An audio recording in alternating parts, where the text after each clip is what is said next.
In this video, I'll give you the latest updates on the tariff war and stay to the end to let you know exactly what I'm doing. If you don't know who I am, I'm Sean Tepper, the founder and CEO of Tykr. If you're new to investing or want to get better at investing, rest assured you're in the right place. Here at Tykr, we help investors buy and sell stocks with confidence. All right, here's some of the highlights going on with the tariff negotiations. So I found an article from Yahoo Finance that really gives you a nice timeline of this whole back and forth, is what I call a game of ping pong, and it really started on February 1st. So check this out. This is when Trump imposed the 10% tariffs on all Chinese imports. February 4th, China came back at 15%. Then it was March 3rd, Trump came back at 20%. March 4th, it was another, looks like additional 10% on corn, cotton, wheat, chicken. And then April 2nd, this is when Trump raised it to 54%. Then going to April 4th, China, 34%. And then April 7th, Trump moves it to 104. Then April 9th, 84% now coming from China. April 9th, 145%. China comes back with 125%. It's just getting out of hand. Well, should we just push this to 500%, 1,000%? It's just crazy. Really a game of ping pong. Let's keep going here, and then we'll lead to what a few other people are saying in the market. I found an article talking, this is from the BBC, talking about movies. Now, movies could see tariffs. If you guys don't already know this, a lot of movies, especially United States made movies, are not actually produced in the US. A lot of content is produced outside the US, especially Canada.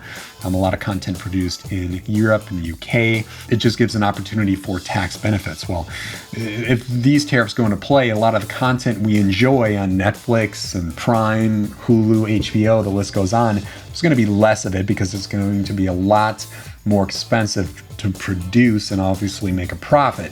Another thing a lot of people don't know is making a profit in the movie industry is very hard to do. There's so much cost into production and then a lot of cost that goes into marketing and advertising. So if anybody wants to invest in movies, not really a good investment. I've talked about people in the movie industry and said, hey, what would it take to invest in XYZ film? And the response I get is, don't invest. So I do not invest in movies. It's very risky. But now with the tariffs, a lot less content could be produced. So just keep that in mind. All right, let's keep going. I found an article on CNN. This is cited from Elizabeth Warren. She said, investors will not invest in the United States when Donald Trump is playing red light, green light with tariffs. This is kind of like that ping pong comment I made. It's like, what are we doing here? It's going back and forth, back and forth. So it's creating a lot of uncertainty.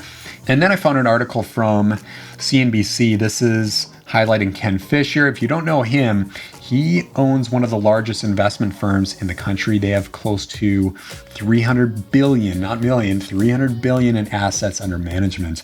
And he said that Trump's stupid tariffs will fail and the market will rebound. So here are my comments on all of that. To give context on where we're at, as I said, this is what I call Trump Tariff War 2.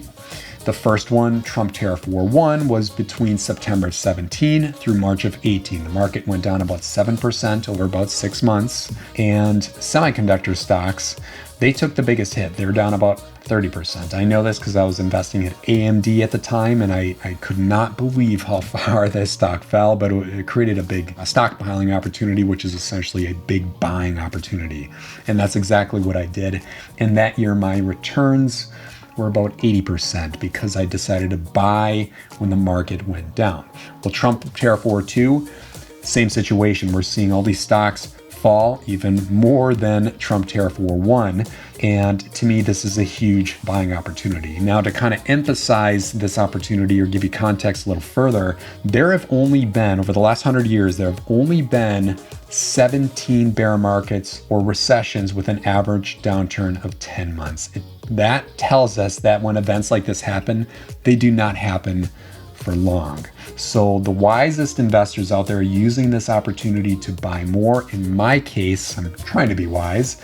I am buying more because this is a repeat of what we saw a few years ago. When the market takes off, and I see way too many people doing this, is the market will take off and guess what? They're buying at the top again. You do not want to do that. You want to buy now when stocks are going down. So that's exactly what I'm doing. Now, a big question is, how long will this last? I feel this is probably going to rebound this summer. That'll bring us to about the 6-month mark. As I was originally estimating around the beginning of the year, I was saying this is probably going to be like a 6-month, maybe 9-month deal.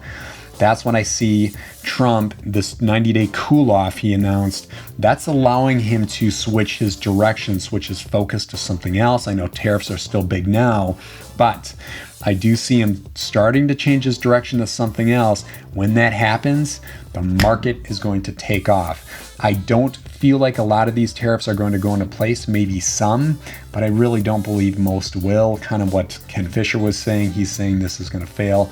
I'd say, hey, this is a lot of noise we're making, causing a lot of portfolios to fall, really creating a huge buying opportunity. But I mentioned this in another video. The longer Trump goes, the longer that duration with them negotiating with these countries, especially China, that causes these portfolios at big investment companies to fall. When that happens, guess what? The hedge fund guys, the people that are running those big financial institutions, they come pounding on Trump's door.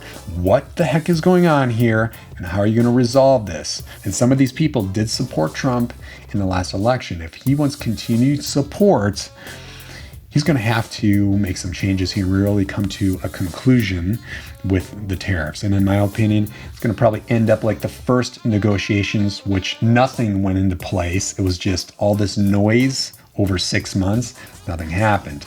So hopefully that gives you a little more context over what's going on with the tariff negotiations. In summary, it's a lot of noise causing a big buying opportunity. I do not see a lot of tariffs being put into place for the long term. And I do see this summer is when things could rebound. Either way, I'm using this opportunity to buy more because I know opportunities like this do not happen often. All right, I hope this video was helpful. If you want to know what stocks to buy and sell on your own, you can join Tykr for free. If you want to see what stocks I buy and sell every week, there is a service called Weekly Trade Ideas, which is available for our Premium Plus and Advanced members. And of course, don't buy and sell stocks based solely on what you're here. Only buy and sell stocks that align with your own personal financial goals. Thanks for checking out this video. We'll see you in the next one. Bye for now.